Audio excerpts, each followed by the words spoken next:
Assalamualaikum warahmatullahi wabarakatuh. Bismillah, alhamdulillah, wassalatu wassalamu ala rasulillah, wa ala alihi wa sahbihi wa mawalah, la hawla wa la quwata illa billah, amma ba'dah. Yang saya hormati dosen pembimbing Ibu Titi Haryanti SEMSI, yang saya hormati seluruh teman-teman manajemen malam 2019. Pada kesempatan kali ini, untuk memenuhi tugas ujian tengah semester mata kuliah Teknik Peramalan, saya Fajar Agung Prakoso dengan nomor induk mahasiswa 2019-02-08-038 Program Studi Manajemen Fakultas Sosial Ekonomi dan Humaniora Universitas Nahdlatul Ulama Purwokerto akan memaparkan materi tentang pengertian, arti penting, keterbatasan, jenis, langkah, serta proses pengendalian peramalan. Subpokok bahasan: pengertian peramalan bisnis, arti penting peramalan bisnis, keterbatasan peramalan, jenis-jenis peramalan, langkah-langkah peramalan bisnis, tahapan peramalan bisnis, pengendalian proses peramalan. Yang pertama, pengertian peramalan bisnis. Peramalan atau forecasting yaitu aktivitas memprediksi atau memperkirakan apa yang akan terjadi di masa yang akan datang dengan waktu yang relatif lama.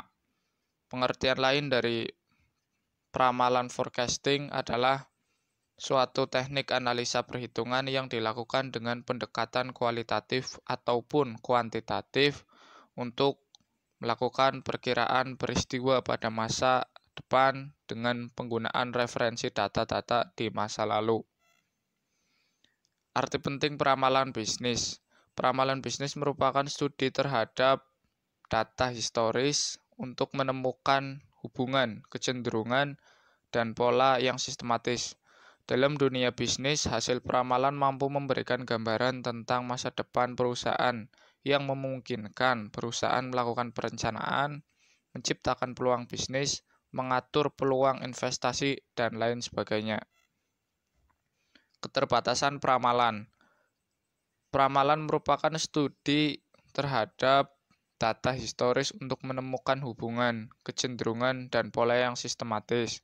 Maka dari itu, keterbatasan peramalan bisnis adalah di saat pola atau hubungan tersebut tidak dijumpai. Kemudian jenis-jenis peramalan dibagi menjadi 3 berdasarkan jangka waktunya, berdasarkan ruang lingkupnya, berdasarkan metode peramalannya. Peramalan berdasarkan jangka waktu. Peramalan jangka pendek, kurang dari 1 tahun, umumnya kurang 3 bulan. Digunakan untuk rencana pembelian, penjadwalan kerja, jumlah, TK, tingkat produksi. Peramalan jangka menengah, 3 bulan hingga 3 tahun. Digunakan untuk perencanaan penjualan, perencanaan dan penganggaran produksi, dan menganalisis berbagai rencana operasi. Yang ketiga, peramalan jangka panjang, 3 tahun atau lebih, digunakan untuk merencanakan produk baru, penganggaran modal, lokasi fasilitas, atau ekspansi dan penelitian serta pengembangan. Berdasarkan ruang lingkupnya, peramalan dibedakan menjadi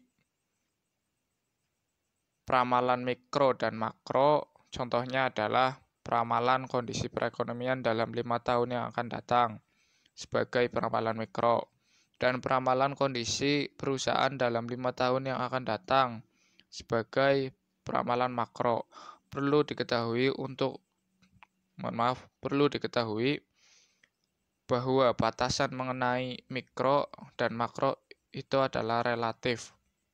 Peramalan berdasarkan metode dibagi menjadi 2, yaitu kuantitatif dan kualitatif. Metode peramalan kuantitatif dapat dikelompokkan menjadi 2 jenis. Yang pertama, model seri waktu, metode deret berkala atau time series. Metode yang dipergunakan untuk menganalisis rangkaian data yang merupakan fungsi dari waktu. Yang kedua, model kausal atau explanatory model. Mengasumsikan variabel yang diramalkan menunjukkan adanya hubungan sebab akibat dengan satu atau beberapa variabel bebas atau independent variable. Model seri waktu terbagi menjadi rata-rata bergerak, penghalusan eksponensial, dan proyeksi tren. Model kausal merupakan metode peramalan yang didasarkan kepada hubungan antara variabel yang diperkirakan dengan variabel lain yang mempengaruhi tetapi bukan waktu. Dalam prakteknya, jenis metode peramalan ini terdiri dari metode regresi dan kolerasi. Merupakan metode yang digunakan baik untuk jangka panjang maupun jangka pendek dan didasarkan kepada persamaan dengan teknik least squares yang dianalisis secara statis. Yang kedua, model input-output merupakan metode yang digunakan untuk peramalan jangka panjang yang biasa digunakan untuk menyusun tren ekonomi jangka panjang. Model ekonometri merupakan peramalan yang digunakan untuk jangka panjang dan jangka pendek. Langkah-langkah peramalan bisnis: mengumpulkan data historis, menyeleksi dan memilih data, memilih model peramalan, dan menggunakan model peramalan. Tahapan peramalan bisnis menurut Lerbing dan Aritonang 2019, penggunaan teknik peramalan di awal dengan pengeksplorasian kondisi pada waktu-waktu yang lalu guna pengembangan model yang sesuai dengan pola data. Selanjutnya, model itu digunakan untuk meramalkan kondisi waktu-waktu yang akan datang. Pengendalian proses peramalan, penentuan tujuan, pengembangan model, pengujian model, penerapan model, revisi, dan evaluasi. Itu saja yang dapat saya paparkan. Jika ada kesalahan dan kekurangan mohon dimaafkan. Akhirul kalam, wallahul muwaffiq ila aqwamit thoriq. Wassalamualaikum warahmatullahi wabarakatuh.